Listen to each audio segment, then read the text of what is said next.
Hasta la semana pasada se hablaba de que estos proyectos deben ser tratados por una comisión multipartidista. ¿Usted está de acuerdo con eso, asambleísta? Bienvenida. Muy buenas noches, muchas gracias por la invitación. Bueno, sí, de las 9 preguntas hay algunas 3 preguntas que son cambios constitucionales. El uno era incluso nosotros ya lo habíamos tratado en la asamblea, que era la posibilidad, a raíz del decreto ejecutivo 111 del presidente, la posibilidad de que las Fuerzas Armadas colaboren con la policía en las calles. Entonces, bueno, había que, vía referéndum, hacer que la gente y el pueblo, ¿no es cierto?, se pronuncie. Las otras, sí, se ha hablado de una comisión multipartidista. Inicialmente considerábamos que no era necesario porque la mayoría de las preguntas son modificaciones al COIP y deberían ir a la Comisión de Justicia.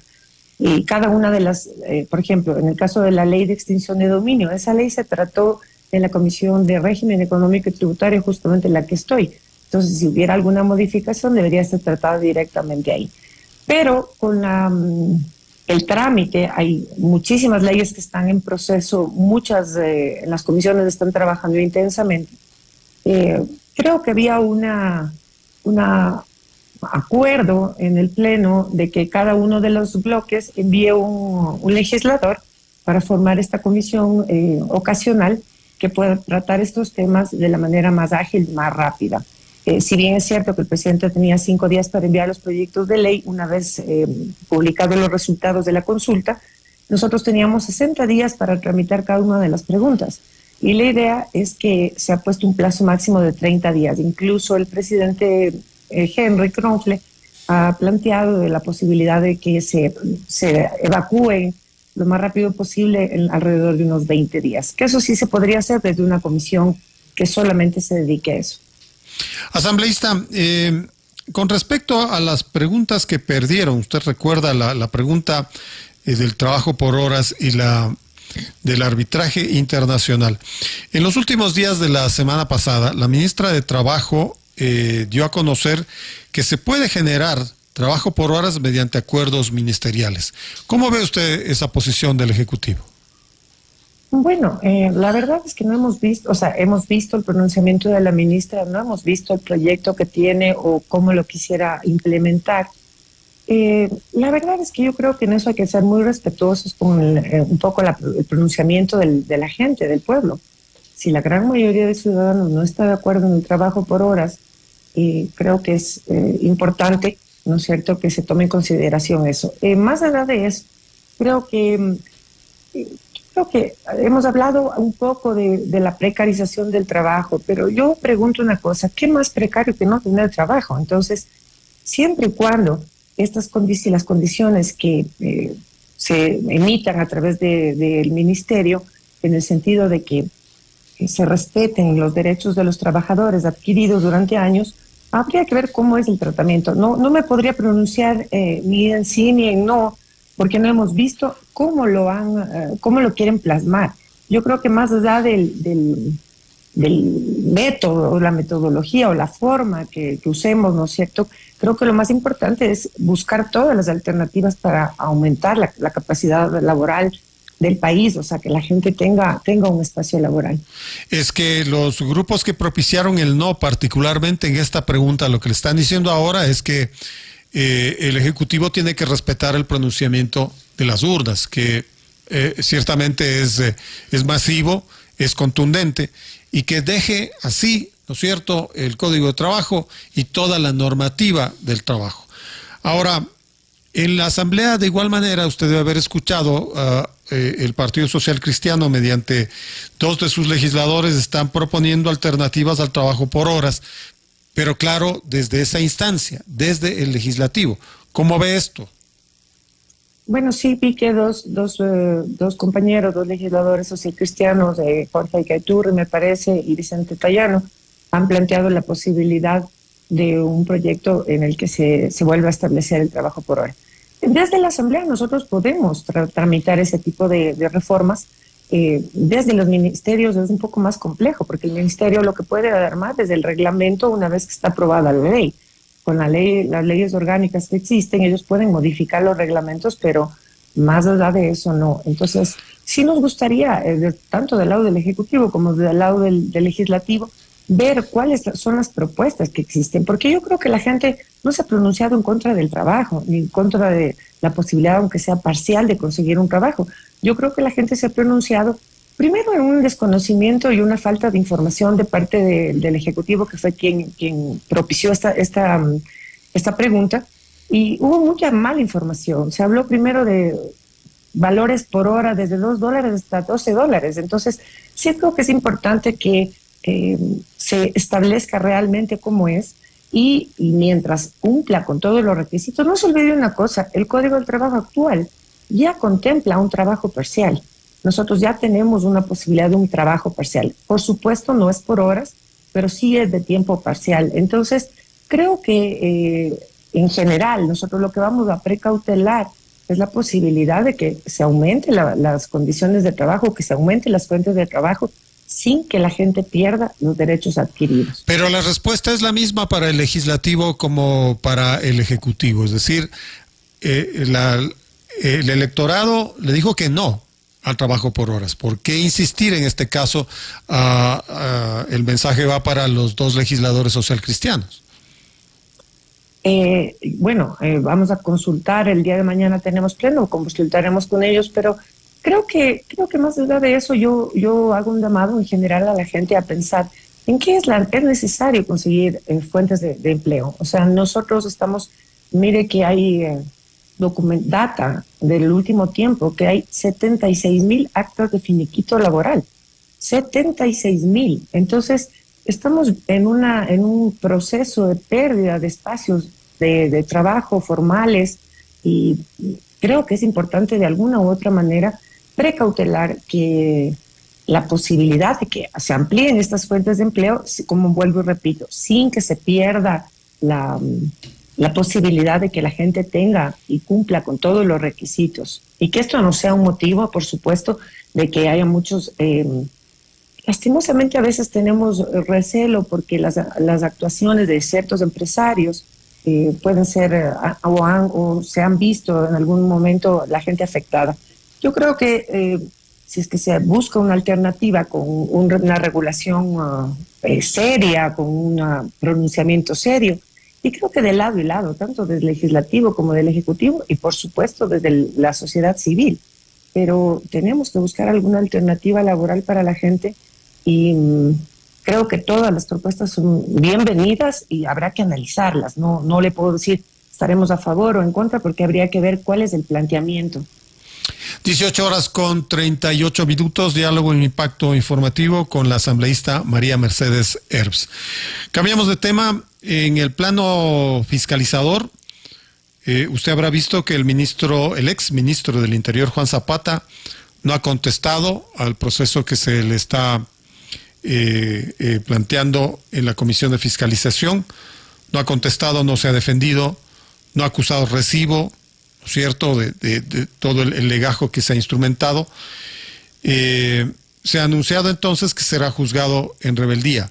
Eso significa que será censurado irremediablemente y quizá masivamente.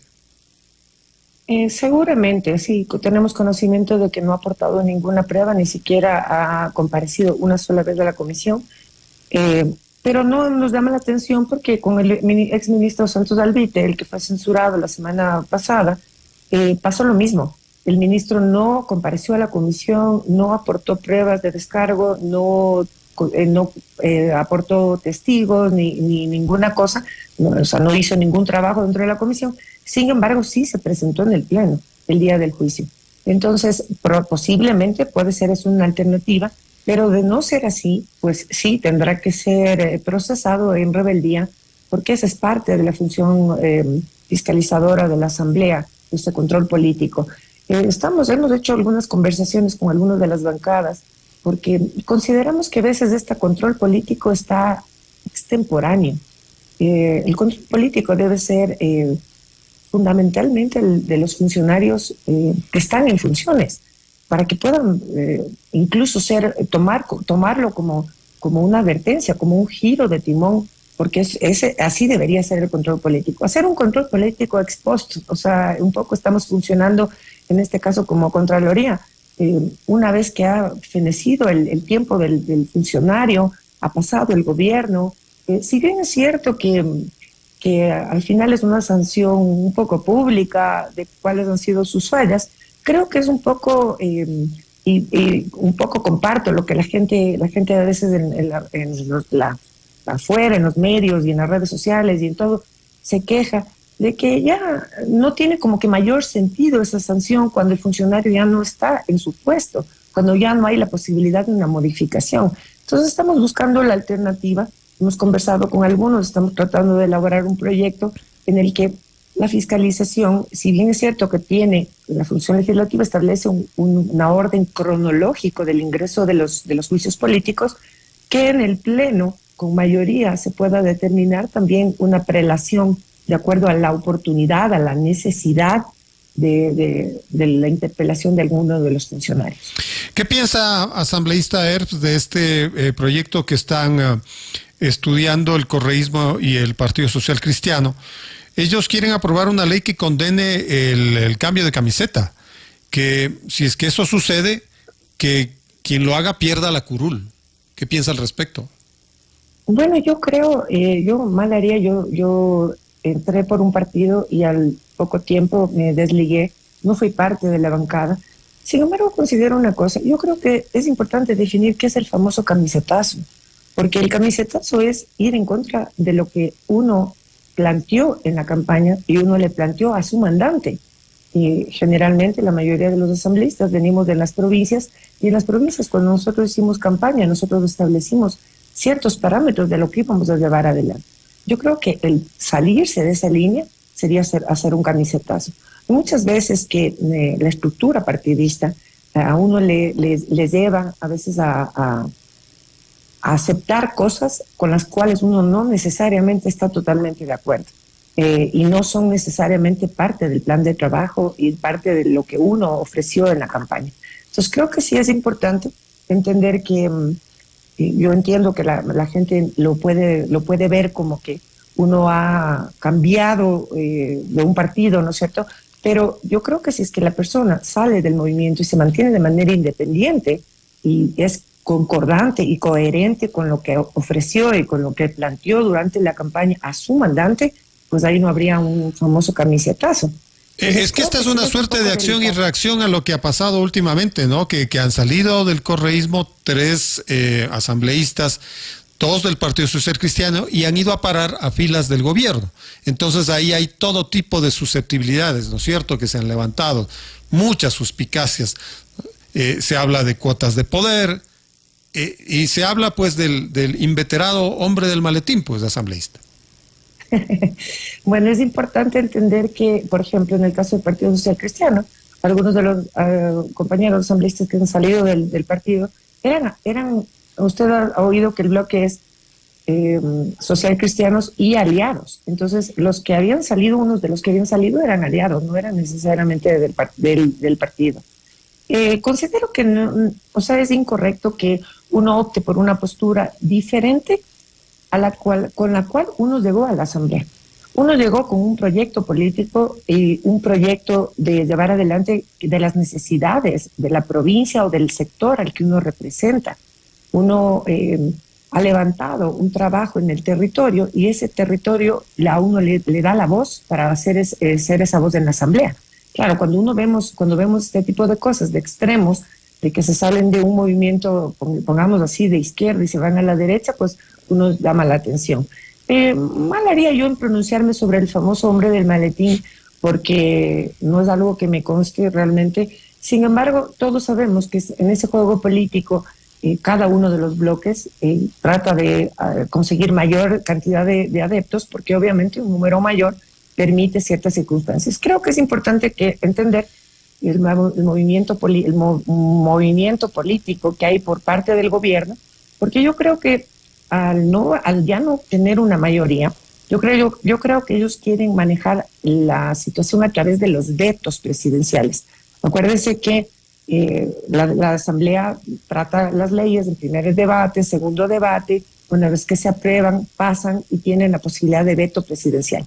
El momento en el que el gobierno tenga el suficiente número para que no se consiga la mayoría del 92 para ratificarse en los textos de la Asamblea, creo que por ahí podría ir, porque se mantendría el veto presidencial. Entonces, un poco creo que ese es el movimiento que hemos visto en los últimos días, en esa necesidad de conseguir ese número para poder jugar con el veto presidencial. Efectivamente, y los par de legisladores de ADN que conversaron con nosotros en esta mesa de trabajo dijeron que va a crecer esa tienda del gobierno. Finalmente, asambleísta, ¿qué piensa de esta sanción que se ha dado a conocer el día de hoy contra la asambleísta del correísmo Mónica Palacios, que ha sido suspendida 60 días ante nada menos una demanda de acoso laboral ahí en el Palacio Legislativo?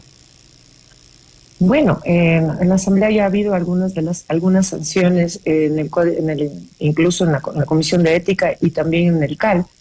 Tuvimos hace poco tiempo la sanción de Gisela Molina, creemos que fue desproporcionado. Y en el caso, bueno, fue otra cosa, fue una discusión, un debate acalorado en una de las comisiones, pero en este caso, al existir una denuncia por parte de un funcionario, creo que deben haber agotado todas las instancias de investigación como para poder dar el resultado que han dado.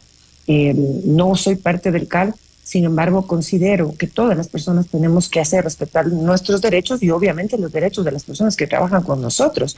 Si nosotros no somos capaces de respetar la ley, de respetar a quienes trabajan con nosotros, pues mal haríamos en tratar de conducir los destinos del país. En el caso, por ejemplo, de las leyes, igual.